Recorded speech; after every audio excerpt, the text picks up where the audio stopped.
May problema ba ang buhay mo? Huwag kang mag-alala. May advice ako. Pakinggan mo.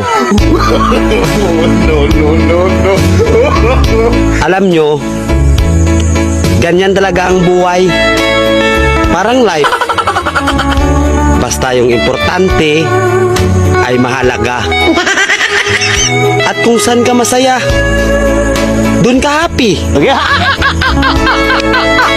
Basta huwag kang maniwala sa swerte. Kasi malas yun. Minsan ay sometimes. Kaya matuto tayong tumanggap ng acceptance. Halimbawa, for example, ang baby ay sanggol. So kung di mo intindihin, you don't understand. Basta kaibigan, lagi mong tatandaan that wherever you go are there.